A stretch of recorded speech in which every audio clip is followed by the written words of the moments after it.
We're starting tonight chapter 29. We actually finished 28 last week, so we are moving along, Baruch Hashem. And the chapter begins at oid achas tzarich loshes eitzes benafshis habeinani. As Alter Rebbe continues to talk to the Beinani, which is called the intermediate, because for the reason that this is basically the level to which the Yid ought to strive for, not the Tzaddik, the Beinani. So Alter Rebbe is dissecting time and again, the last past few prakim, entering into the psyche or into the deep realities of the Beinani, and dealing with different obstacles and challenges that they have, and giving the appropriate suggestions. So the Alter Rebbe begins in the 29th chapter another suggestion to the Beinani, benafshis eitzes, suggestions benafshis habeinim, in the souls of the Beinani. Now, I want to, before I go on, and say what the Alter Rebbe is going to deal with over here. Alter Rebbe is going to deal with here. It's still, you can still say that the Alter Rebbe kind of closed a particular chapter and moving on with another type of chapter, which means in the Perich Chav Zayin, you can't say this distinctively so, because in the end of the day, it's all challenges and struggles that Alter Rebbe deals with, including this Perich, and it could be a follow-up of the previous chapters, which is another type of problem, another type of issue which Alter Rebbe is going to deal with. But I would still note that the previous chapters is where the Beinani directly struggles with his again, spiritual struggles, which again, this is also included, but spiritual struggles based on the faculty of thought, which, or starting from the end of Perich Chavav, of past sins, past grave sins, but as he enters Chav Zayin and Chav Ches, which these two per se have this common denominator, that it deals with the hirhurim, the sensitive faculty, which is the faculty of thought, which we know we have to align it with the way Hashem wants our thoughts to be, and the Beinani, as again he's the average Yid with the full Yetzer Hara intact, he knows that action and speech he finds that he has more authority and control over. But yet when it comes to thought, that's where he falls in, and his spirit may fall. So the Alter Rebbe divides this and compartmentalizes the 27 and 28. 27 is that he's struggling with the actual hirhurim which come throughout the entire day, and in 28 the different thoughts, machshavas, alien thoughts, which come precisely when he's davening, he's praying, precisely when he's learning Torah. And again, as we elaborated on these on this in the previous weeks, again how the Alter Rebbe perfectly divided it in these in 27, 28, and even in end of 25, and even end of 26, he's naturally dealing with, when he says aveinos chamurim, it's, when people tainted their neshama as a result of grave sins associated with more the sensitive dimensions of man, of man, the sensitive dimensions of man, which it's not like he when he says aveinos chamurim, it's not like he came in daven mincha for 10 minutes after shkia, which is, every sin is by definition grave, but you're dealing with sins which bring which are, because they're classified as grave sins, these are sins which the levels or the levushim, these garments which are associated with the core essence of the person, was involved, and that's what, again, the natural reason why the Beinani would be otsev, he would be sad and depressed perhaps, which Alter Rebbe again deals with, as we learned in the previous chapter, that a person should never, a Beinani in his Avodas Hashem, should never budge from that simcha v'tuv levav, that joy and elation and upbeated spirit. It's crucial, it's important, it's vital significant that he keeps it throughout. The different suggestions Alter Rebbe gives, despite the different challenges or different reasons which on the onset they seem to be justifiable to bring the person's spirit down. The Alter Rebbe starts, for that matter, in the beginning of Chit 26. He deals with physical challenges or challenges associated with our physical well-being. And then he goes on to the our spiritual well-being, which are also challenging, and they do, on the onset, or there's so many good reasons perhaps they should challenge our joy and our elation, which the Alter Rebbe points out how crucial it is that we maintain the simcha in order to be successful in our service to God. So there's on the surface it seems justifiable that they should be challenging to our simcha, but the Alter Rebbe goes on in these past few chapters, no, don't let it bring it down, not even one bit. And again, in the final chapter, Chav Ches, which we learned till now, dealing with these alien thoughts which come and disturb a person precisely when he learns Torah, precisely when he prays. So that the Alter Rebbe closes this, and he begins and closes this idea.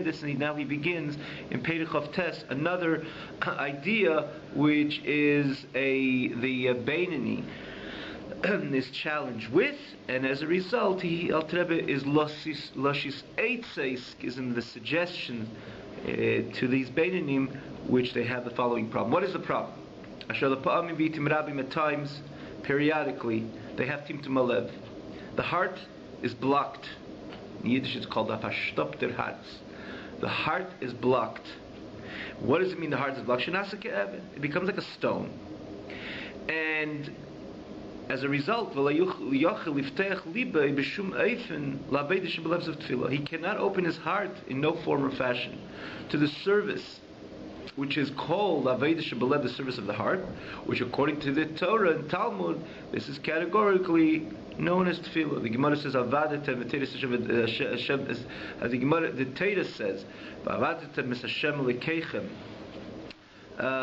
In the pasuk it says again with your heart, and the Talmud says Eis Aveda Shebelev. What is a service which is called a service? A service which is with your heart. That is prayer. Now, in order to execute a healthy davening, one's heart has to be soft and open in order for him to exercise a real prayer, meaning to say not only his lip service, he has to get emotionally involved, because the whole point of prayer is that one connects himself to the extent you could even call it a real, true, successful prayer, that one can become intimate with his Creator. That is the whole purpose of prayer, that we get emotionally involved in this particular service. That's why it's called Avodah Shebelev. Lev represents emotion. But at times, in the life of the Beinoni, in the experience of the Beinoni, he has Timtum Halev. He has blockage of his heart. The heart becomes like stone. He becomes, to a certain extent, apathetic, cavalier to anything which is sensitive and divine. And in this case, the way we express our sensitivity in our engaging with the divine is through prayer. But if the heart is verstopft, the heart is blocked, it becomes like a stone, how could you expect Aveda Shebelev to get emotional with God? And that's a problem. Now, where does it come from? So it says a number of places where Timtum Halev comes from. For that matter, the Alter Rebbe doesn't tell us over here, interestingly, where it comes from, which seems to connote that he's not definitively telling you this is a problem and that's a problem, therefore you have Timtum Halev, therefore you have the blockage of the heart. But it does say in other places, and see this, a person is not careful in certain areas. It says even for example, what a person eats could cause him this Timtum Halev. It says a person not careful in Chalav Yisrael or Bishul Yisrael, Pas Yisrael. This causes, especially when you're dealing with food, where the person consumes, and which is really the only mitzvah which you are what you eat, because a person internalizes the food, or whatever he eats or drinks, and therefore becomes dama basar kipsari, becomes his blood, his flesh, and ultimately, again, so as it circulates throughout the system, which the heart, again, plays an integral part of circulating the blood, And because this which he ate was, he just barely crosses the boundaries into the boundary of halacha, but it's not the way HaKadosh Baruch Hu wants, especially when there's accessibility. We have full access to Bishul Yisrael, and Pas Yisrael, and Chalav Yisrael. So this is one of the things, and so this, as a result, it says a number of Svarim. It says a Musar Svarim also, but it's brought down a number of places in Chassidus. But you see, the Alter Rebbe is not adamant to tell us where it comes from. But this is what it causes, and it says other things also cause Tim Malev. But we're going to follow the text of the Tanya because the Alter Rebbe clearly is not telling us where it comes from. So, yet the problem remains. Where it comes from? They seem to this blockage of the heart. Oh. But irrelevant of where it comes from, the problem is a serious problem because it's so crucial. As we all know it, a good healthy davening puts a yid ala gova, puts a yid on a pedestal. He has the ability to stay focused throughout the day, even though throughout the day he'll have challenges which he doesn't have in the time of prayer, like we learned in the previous chapters, but he has that sense of determination to come across as 24 hours in being careful in this what Hashem says not to do, not to speak, not to think, not to look, not to hear, and conversely to do everything Hashem wants him to do in learning Torah. It is being honest in his business, giving tzedakah, and so on and so forth. Davening is extremely, extremely crucial because, again, when one has the opportunity in a particular time of the day to become literally emotional with his Creator or develop the relationship at an emotional level with his Creator, can you think of anything more healthier than that, becoming emotional with the Divine? So the person doesn't daven a whole day, for that matter. The Alter Rebbe says, brings the Talmud, if you remember, he says there, which the Gemara says, Halavai sheispal adam kolim kol. A person should daven a whole day, even though it doesn't seem pragmatic. And we do go on, we learn Torah, and we do other good things throughout the day, based on the mandate of which we're supposed to bring God into this physical world in so many different ways. and therefore we do say Eisa Shalom, we terminate our prayer again till Mincha, but conceptually, and this is what the Gemara is really saying, Halavai sheispal adam kolim kol. A person should daven a whole day, because the whole idea of davening is the person is able to reach a state of a relationship with he relates to his Creator on an emotional level, becoming emotional with the Divine. We can't even think of anything healthier than that, or more enjoyable than that, or more appreciable than that, because that's real. And so even when the person doesn't daven throughout the entire day, but it gives him focus, it is, especially when it comes to the Beinoni, which is on the battlefield, it is constantly in the arena between, again, fighting the Yetzer Hara, and he needs that dosage of a real connection or emotional connection with the Almighty in order for him to make it easier for him to stand with firmness and determination throughout the entire day, not to chas v'shalom violate any mitzvahs leisaseh, and to move on with every mitzvah say, and to do everything, all mitzvahs say, all the positive mitzvahs correctly, rightly, and scrupulously, etc. And Alter Rebbe goes on with the problem. The Gam Lepa'amim in the life of the Beinoni, that he cannot fight with the Yetzer Hara to sanctify himself with this which is permissible. Now, I'm not going to go into this whole thing because you can see it's not the previous class, it's the one before that, which is up on the internet again, Kosher Tube. We have not yet, I must confess, we have not yet updated especially it was around the Yom Tovim time, but we will get there shortly to update the other website, which is the advantage that it has the text, and it's solely about Tanya, called TanyaOnline.com, which has with the text. But in the meantime, the previous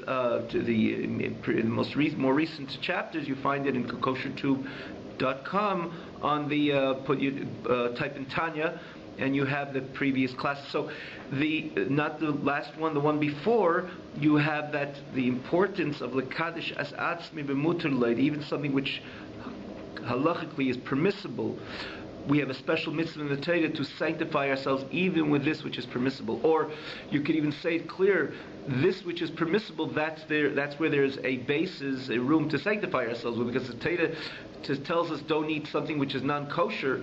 So non-kosher is intrinsically prohibited, because it's prohibited, so it's intrinsically connected to the spirit of impurity. We don't eat, we chas v'shalom don't want to go there, to that area, because it'll only bring us to the place where it is connected to, which is again to the shalish klipas hatmeis, which is the lowest level of impurity. So there you don't see so much, or on the surface you don't see, it's not the presentation or the demonstration is not so much kiddush atzmei, I'm sanctifying myself. This is a no-no by definition. Even though in the bigger picture, yes, staying away from every aveira, every sin, even a clear Torah prohibition, I'm also to a great extent sanctifying myself. But because this is something which Torah distinctively says stay away from, do not eat that non-kosher piece of meat, as an example, or any other 365 negative mitzvahs that Torah clearly says do not do. So on the surface, when it plays out, in other words, when I prevent myself, I don't engage into that action or that thought or that speech, it's not so much I'm sanctifying myself, or not directly, that's not so much the message, because this is something which is obvious that I'm not going to enter into that territory. When Torah says v'yiskadishtem isim kedoshim, that you should sanctify yourself, meaning to say even this which is permissible, again based on the Torah itself. This is a pasuk and verse in Torah, but the Ramban elaborates how ugly it is that someone would be novel b'shus HaTorah, would be crass and live a crass and gross life, all with the permission of Torah. He finds the points of permissibility. Torah says, the Shulchan Aruch says, I'm allowed to do this, or this is not a particular aveira. I'm allowed to do this, and I'm allowed to do that. So he indulges himself in this which halachically is permissible. The Ramban, again based on this pasuk and other psukim and other points or perspectives and points of view, which he demonstrates the ugliness and how the non-alliance with the divine, when a person chas v'shalom invests in this which is permissible without any boundaries, even again according to Torah is permissible. So the true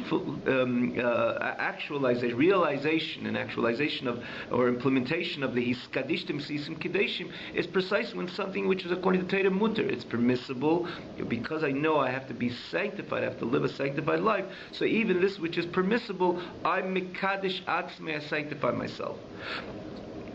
What is the problem over here? Dr. Rebbe is focusing when he's dealing with the Beinani, that when it comes to something asur, something which is prohibited, obviously if it's prohibited, the Beinani will never go there, because the moment he goes there, may be even in thought, not only in action or in speech, but maybe be even in thought, he's no more a Beinani. He's by then a Rasha. If he does something which Torah says clearly not to do, he speaks something Torah says do not speak, or even thinks something Torah says you are prohibited to think about this, entertain your mind with this, or similarly when Torah says you're not allowed to look at that, and if Chas v'Shalom does, he's no more a Beinani. He's off the Beinani chapter. He's not in the category. You can't categorize him as a Beinani anymore, because he chas v'shalom, Rachmana litzlan, rather, God forbid, God should save us from any sin. He violated, he transgressed. He's no more a Beinani. As we said, the Beinani is someone le'over v'le'yaveh. He never does an Aveda, never did an Aveda, we never do an Aveda. How does that work together with somebody who wasn't a Beinani, for him to be a Beinani? From again, we dealt with that at the time, but on the overall, at the state of the Beinani, at the present state of the Beinani, he's someone who Chas v'Shalom never violates. But the problem over here is that not la'yuchali lachem, he can't fight with the Yetzer Hara, which tells him Chas v'Shalom to do something wrong. He's a Beinani. Certainly there he has the full strength and determination to fight with the Yetzer Hara, not to violate. The problem is, where is their weakness? Their weakness in something which Torah says is mutter, is permitted. So when he engages with this which is permitted, he eats something which is permitted, again, he doesn't need it, or it's not something that he he can do without it, put it this way, and in his good times he would sanctify his life, his soul, to stay away from this even which is permitted. But at this particular moment, he doesn't have the encouragement, or he doesn't have that motivation to fight with Yetzer Hara to sanctify himself with this which is permitted. So he doesn't lose his status as a Beinoni, because he's dealing with this still with a permissible, and therefore he doesn't lose the status of a Beinoni, but it's not a perfect Beinoni, because a Beinoni has to fulfill even this mitzvah of Vis Kadishtim Visim Kedeshim.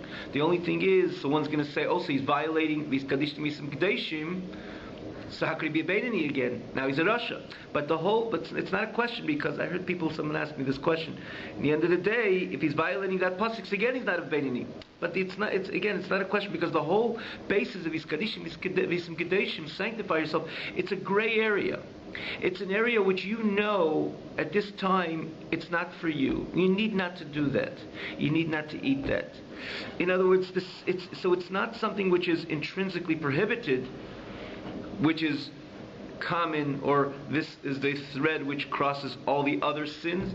In this case, it's the same piece of bread or the same sandwich which at certain times not only I'm allowed to eat it, I must eat it, because I have to look after my soul.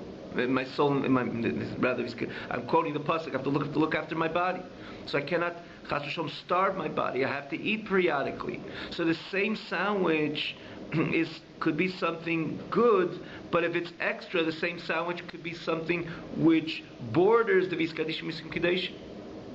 So you cannot say that he's clearly violating, which would disqualify him from him being a Beinoni, because in the end of the day you're dealing with something which is essentially mutter, essentially permitted. In the other hand, he's not a perfect Beinoni, because a perfect Beinoni is careful with Kadishim Visim Kedeshim. Again, he continues in good times, he sanctifies himself, he stays away from this which is extra, and certainly doesn't indulge himself in this which is permitted, in the permissible. But in this case, he's having these challenges. That why? Because of a certain heaviness in his heart. His heart is not light. In order to practice this verse, or to implement this verse of Vis Kadishtim Visim Kedeshim, which means sanctify yourself and truly be holy. So what is the suggestion? These are two problems that Alter Rebbe is dealing with. One, he has this blockage in his heart. He cannot engage in a healthy emotional prayer, or a healthy attachment to his emotional attachment to his Creator, which is again the idea of prayer. And again, as additional to that, perhaps they're really connected one with each other. The Alter Rebbe says Vigam, and isn't directly connected, but he says at times he cannot fight with his Yetzer Hara, but again, not in the context of a clear sin, but to sanctify himself with this which is permissible. What is he supposed to do? So here the Alter Rebbe gives him a suggestion. So this is the suggestible suggestion. This is literally the translation of Eitzei Yutza. The suggestible suggestion. What is the suggestion Alter Rebbe is giving him? Brought in Zohar HaKodesh. Zohar HaKodesh says the Amar Rav Mesifte Began Eden, the Rav Mesifte Began Eden, the Rosh Hashiva of the Yeshiva in Gan Eden. You know there was a Yeshiva in Gan Eden? There's Yeshiva in Gan Eden, Yeshiva down here, Yeshiva in Gan Eden. People sit. I want you to answer the question yourself. There, it's if we learn to see this over here in this world, you can that to see the pnimius, to see the inner dimensions of the nigla the Torah, the Maila and Gan Eden, it's kulei pnimius. It's all about learning of the obviously the it's based on everything a person learned down here, but there's kulei pnimius. So I want you to answer the question yourself. But in the end of the day, there is a yeshiva in Gan Eden, and it says in Zohar that just like down here in this world there's a Rosh Hashiva, there's a Rosh Hashiva there as well. Who is the Rosh Hashiva? I hope we don't know, none of us know for a long, long time. And B'ez Hashem, that Rosh Hashiva will come down to this world, because we're all waiting for Tchias HaMesim, for the resurrection of the dead, which is supposed to happen so soon. So we'll find out who it is the other way around. He'll come down. So who's the Rav Mesifte? What does he say? He says like this: what is the best? What is the best material which is susceptible to fire, to a good fire? Any child will tell you, a good piece of wood. Wood is the most susceptible to fire. In other words, not just like a gas or something. I mean, there's something which could maintain the fire, fire penetrates, burns nicely. You want to put together a bonfire. You buy some good wood, good dry wood. How do you light the wood? The thinner the wood is, the easier it lights. Start with twigs. They put a bigger piece. Someone's going to say, if wood is something so good, and it's something so easy, or something so susceptible to fire, so what do I have to take the wood and break it? To take a big log? Okay, let's take it. Let's establish that the log is dry. Because a wet piece of wood, the fire doesn't catch because fire and water usually doesn't go together. Granted that the log is wet. He says, but what do I have to break the log up? If it's broken up to pieces, the fire catches so easy and it burns so nicely. So I'll take the log as it is, without breaking it, and try to make a bonfire with a huge log. You know how it's going to work, how it's not going to work, because it's true that the material of wood is what's so susceptible to fire, or carries the fire so nicely. But the truth of the matter is not only the wood. It's the wood when it's broken up into pieces. That's when it holds the fire and it carries the fire so nicely. So he says like this, just like a log down here, dry log, it's fine. I mean, from the perspective of the material, it's perfect. But the fire doesn't catch. So what do? So he brings there, it's interesting, to bring a mashal, he brings an example from this very world. That a log a thick piece of wood, which the fire does not hold on to it, doesn't carry the fire. So what do? Ask any child. He says, what do you mean, what do?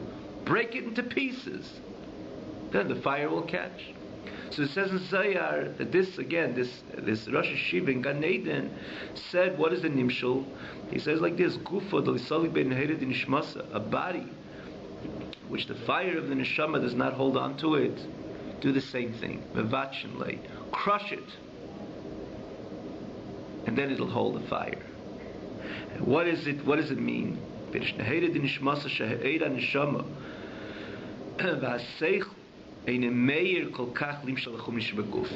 very problem which you mentioned before, you're dealing with a Beinoni which is so careful in every mitzvah and so careful in every Aveda and learns Torah every free moment, but the fire of the neshama does not resonate within him, does not penetrate on the crassness of his body.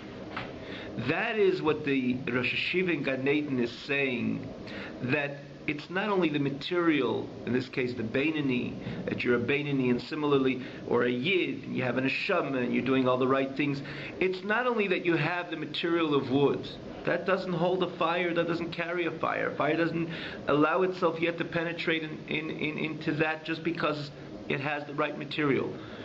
The order the fire should penetrate into the wood, in this case the log, you got to break up the log. So he says the same thing. The Eira Neshama, the light of the Neshama, should penetrate into the system of the person, that he should be able to become emotional with his Creator, and to stand in a constant expression of dveikus.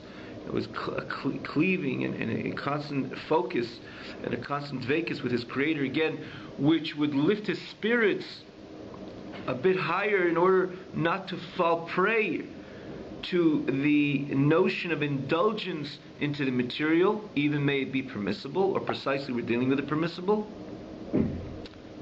He has to break his body a little bit. Break up the body, the Eira Neshama will penetrate, the light of the Neshama will penetrate. Similarly to you, break up the log, then it holds the fire. And what does this mean over here? After Mavin, you're dealing with someone, maybe he understands, he's not someone who is dull, not someone who doesn't have a clear perception on the greatness of God. But we're not dealing with intellectual pursuits, or rather intellectual wholesomeness. We're dealing with becoming emotional with the divine, and when you think about fire, you always associate it with emotions as opposed to intellect, because intellect by definition is cold, intellect is calm, as opposed to emotions. Emotion, you say there's a fire burning in my heart. It is warm, it is heated, it's passionate. When you're dealing with passion, it's always associated with heart. So the Alter Rebbe says it's not somebody who doesn't have any understanding and any appreciation on the greatness of HaKadosh Baruch Hu. But that doesn't say that the fire of his neshama penetrated into his reality. There is no fire there because it remains only on an intellectual scope and only on an intellectual level. And that's why it becomes problematic. And here with Alter Rebbe says, even though he understands and he ponders with his intellect and he meditates with his intellect and the Bigdulas Hashem and the greatness of Hashem and the problems, and in nitfas v'nidbek b'meichi, it doesn't stick to his mind. Again, it's not only the mind, it doesn't stick to his mind kol kach, to such a degree that it could dominate over the crassness of the heart, because of their crassness and grossness. And this is, again, when one understands something profoundly, stands the greatness, like the Gulas Hashem, he meditates and he understands, he has a profound grasp on the greatness of HaKadosh Baruch Hu, and it's nitfas, it sticks to his mind, means to say becomes part and parcel of his mind, consequently, or you can even say further, inevitably, that it'll have an impact on his heart. And the problem with this person is that he has some understanding, but it's not nitfas, it doesn't connect to him. And where do you see it didn't connect, it didn't stick to his brain or his intellect? The fact that it cannot express itself further, it cannot filter itself or flow further into the heart expression, and in this case to govern on the crassness of the heart, because because the heart remains crass, the heart remains gas, which is again thick, gross, and so on. Because usually when one has a goodies beinanus, the famous expression of the I believe it's the Magid or the Alter Rebbe, I believe it was the Magid, he asked, how could you command a person, v'ahavtas Hashem lekecha, love HaKadosh Baruch Hu? Love, you can never command on love, by definition. By definition, you cannot command on love, you can command an action. You love or you don't love, put on tefillin. You love or you don't love, put on a mezuzah. You love or you don't love, shake the lulav and esrog. If you fear, you don't do that, don't look there, don't think that, don't speak that. That's fine, you could command on action. But how could you command on love? V'ahavta, love HaKadosh Baruch Hu. So there's a number of answers given, but the Maggid gives such a beautiful explanation. He says no. He says the command is Shema Yisrael Hashem Elokeinu, Shema Yisrael Hashem Elokeinu Hashem Echad. Hear, O Israel. Hear means to say understand, meditate, penetrate on the greatness and profoundly, deeply on Hashem Elokeinu Hashem Echad. How Hashem is our God, Father, Hashem is our King, and Hashem is our God rather, and Hashem is one, and so on. And this becomes, you think about it again, you become close, you become one with this concept. Like it says, nitfas, the nidbak u'meichid becomes part of your mayach. Consequently, v'ahavta, inevitably you'll love HaKadosh Baruch Hu. If you truly Shema Yisrael, means to say Shema Osam Lashon Havana, you understand and you're able to perceive the greatness and the reality of godliness, inevitably v'ahavta. So the tzivui, the command, is on Shema Yisrael. Because when someone understands godliness in a way that's nitvas b'meichei, that it penetrates and becomes part and parcel of his thought process, of his intellectual process, or of his deep perception, like understanding anything else on a deep and profound level, inevitably his heart will become passionate with his great God, which he has such a profound perception on. And if his heart becomes passionate with God, understandably, like the famous expression, Chayvus Havavis, I believe it says, the two loves can never reside together. Or you love God, or you love Eilam Hazeh, worldly realities. So if the person becomes passionate about God, consequently, his chumriyus dissolves, the crassness of the heart dissolves, and he's able to overcome, he's able to govern on other desires that perhaps could pop up on his heart. In this case, in the permissible, he's able to maintain the Vizkadishtim Kedeshim, that sanctity, because he's involved in the reality, in his perception of the reality of God, and it's nitvas, it's stuck to him. So his heart is impacted. He's able to be mekadesh, something normal to him, for him to be mekadesh atzmi, to sanctify himself. And that's again, but that's only if it's nitvas v'nidbak b'meichei. As we just said, it's inevitable that would be the result. But in this case, because his lev, his heart, because of chumriyus and the gasusam, because of the crassness which exists within this Beinani, so even though if someone asked him, took a sefer, a sefer Chassidus or a sefer Tanya, and asked him, could you tell me the meaning of this? Which the Alter Rebbe, for example, in a certain chapter, he elaborates and expounds on the Gdula Saints' different dimensions of the greatness of God. He says, sure, I'll tell you Pshat. And give me another sefer, I'll tell you also Pshat. And if you want, I'll even give you a class on it. And I'll be able to explain you exactly what he said, the problem, what it says. He's able to explain it. That's what he says, Meivinu mizbeinu b'sichla. He's able to understand. The problem is, it's klepzich nicht in Yiddish, it says. It doesn't become part and parcel of him, and therefore it doesn't have the impact for him to govern over the chumris halev, over the crassness of the heart. And what is the reason? The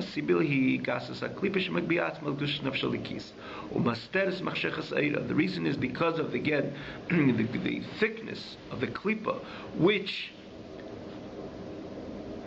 stands high, arouses itself on the light of the sanctity of the godly soul, and it covers up, it covers up over the kedusha, the divinity, and the sanctity of the godly soul, and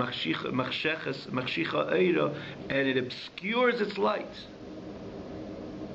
In other words, even the counterpart, the forces of evil, as we said, we had in the previous chapter also, or the previous chapters, in the end of, namely in the 27th chapter, the notion that Klipa is like a neshel, like an eagle, which arises itself and tries to darken the light of kedusha. And in this case, in this particular case of this particular Beinani, the reason why it's not sticking to him, in other words, his Beinanus, the meditation on the reality of God, the Shema Yisrael Hashem Elokeinu Hashem Echad, is not sticking to him, is because of the gas klipa, the thickness of the klipa, which arouses itself over and tries to elevate itself over the light of the sanctity of the Nefesh Elikis, and again it obscures its light, and it eclipses its energy and its force. And what do?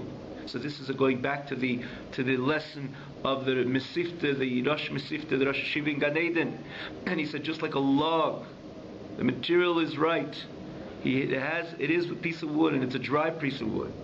But in order for the fire to penetrate, it should carry the fire nicely, you have to break it. Similarly, we have to crush the klipa, crush this chumri, crush this gases, this thickness again of the klipa. That's the way the Eira Neshama, the light of the Neshama, will penetrate. And again, an intellectual level, and consequently, in an emotional level, and he'll be able to overcome the chumriyas halev. And that's why he says to crush it, and bring it down to the dust. Dahainu, what does it mean? It doesn't mean, again, it could be so easily translated in so many different areas, as it was in the past, in different doctrines of different sects of Yidden, mortifying the body. They used to do certain things to harm the body, which they felt that in the end of the day, and it was true to a certain extent, that when the body, which is the host primarily to the animal soul, in order to bring down the animal soul, which is again associated with klipa, which is linked and tied and to the highest levels, or to the levels even above this reality of the klipa, the forces of impurity. But what is the host to the Nefesh Bahamis, which makes that link? Is the body. So they used to mortify the body. And with this, it would weaken the Nefesh Bahamis, consequently weaken the klipa on any level, the impurity on any level, the evil forces, or the evil spirit, or evil energy on every level. But the Alter Rebbe's doctrine wasn't directly that wasn't directly the message. Even though we know that there was Chassidim throughout all of history, even the Chabad history, that they did mortify their bodies, but not in a way that they established this as a primary service. They didn't give so much attention. They didn't feel it's important to give attention to a body which is the host and the perfect host for the Nefesh Bahamis, for the animal soul which they had so much trouble with, or they all tried to overcome, and if not subdue completely, transform completely, at least subdue. So consequent to their focus, again, on Nefesh Elikis and godliness and their purpose in life and so on, they didn't give much attention. To them it was a kind of style of mortifying the body, but it wasn't the message and the doctrine of the Alter Rebbe like it was in among other sects, just hit the body hard. They used to roll in snow and so on and so forth. Again, this is a certain way. I mean, like we not said we can understand it or relate to it, but to some degree appreciate it. That if we're here to serve God, and the animal soul which is representing the animalistic desires and pleasures and so on, it's constantly interfering with the godly soul, and the body is the primary host of the Nefesh Bahamis. Not the body. And then you weaken the animal soul. You weaken the animal soul. You weaken again whatever the animal soul receives its energy, which the forces of evil, the forces of Eklipa and Sitracha, the other side, is called again the impure forces. So conceptually we can appreciate it, but this is clearly not the doctrine of the Alter Rebbe. The Alter Rebbe did everything on a silver platter. The same avodah, the same service, the same message. It was on a very different, very classy, if I even add this term, do it, but without, you need not to go ahead and make the mortification of the body a primary service. It's more, look how the Alter Rebbe so poetically and so beautifully writes the same message and tells us how are we mevatish, how are we breaking this log into pieces, how are we breaking the guf into pieces in order that the Eid and Neshama, the light of the Neshama, should penetrate. So Alter Rebbe says, Likveya iti, to establish times, lahashbil atzmei. We'll just do this another few moments, just till we'll get to the dot over here, 3-4 lines. Lahashbil atzmei, to humble oneself, liz nivze be'ein of nimos, that he should be shamed in his eyes, and even more so, based on a pasuk, even more so disgusted and abhorrent in his own eyes. Because, like it says, lev nishbar, a broken heart, ruach nishbara, a broken spirit. Hiya sitra achra. When we say a broken spirit, this is the spirit which represents the sitra achra, the impure forces, which by a beinani shehi odamatma bebeinani, that this is by the spirit. When we say broken spirit, it's not a broken spirit of the godly soul, because you're dealing with the beinani, and the beinani, the spirit. When you think about in other words, by the beinani, what it stands primarily, or what represents the Beinani himself, is who he is.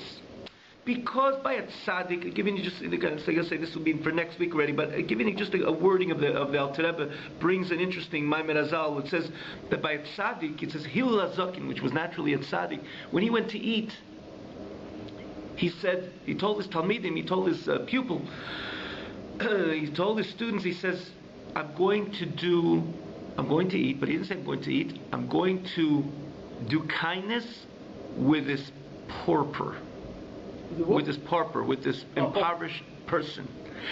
His body to him was a kind of third party.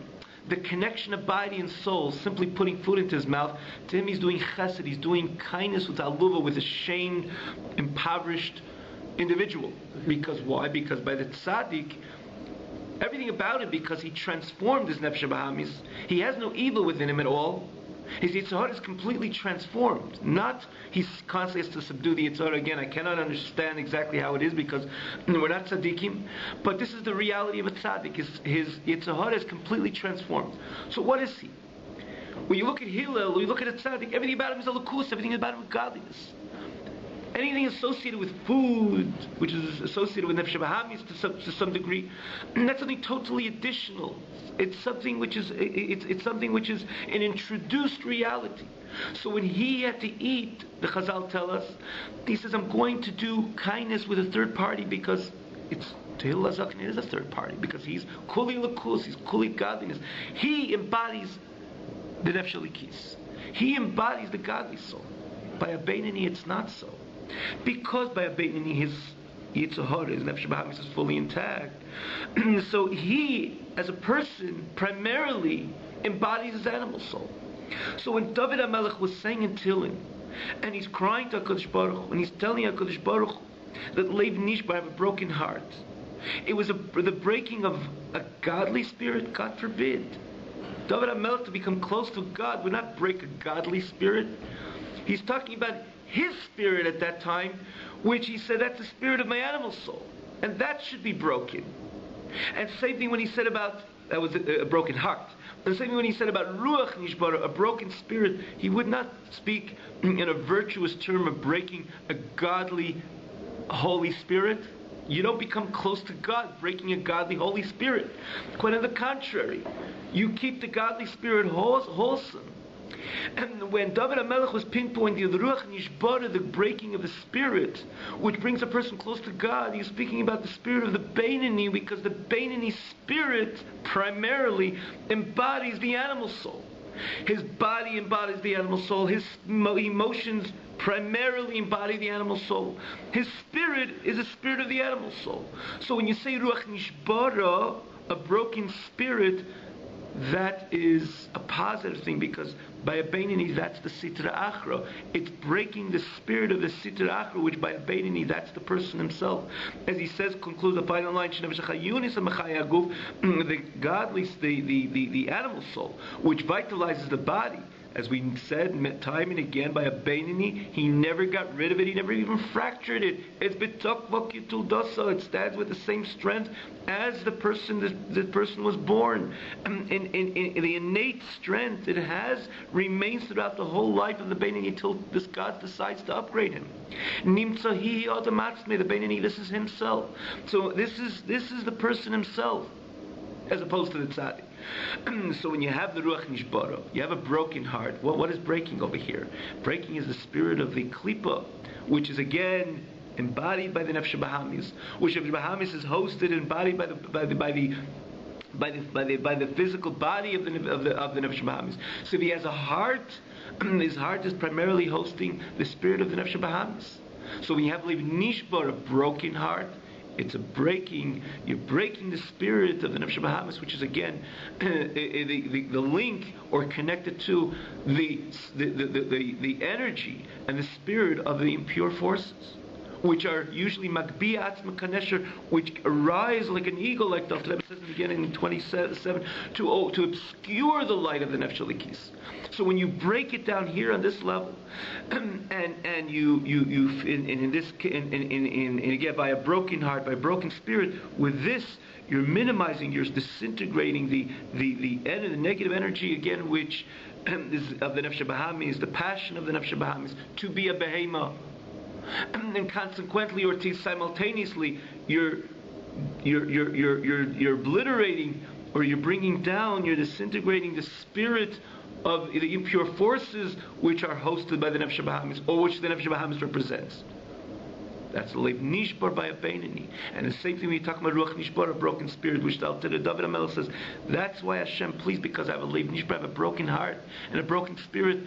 That's a reason that you should connect to me, David HaMelech says in the famous chapter, the famous kapitel, in the famous Psalms of 51.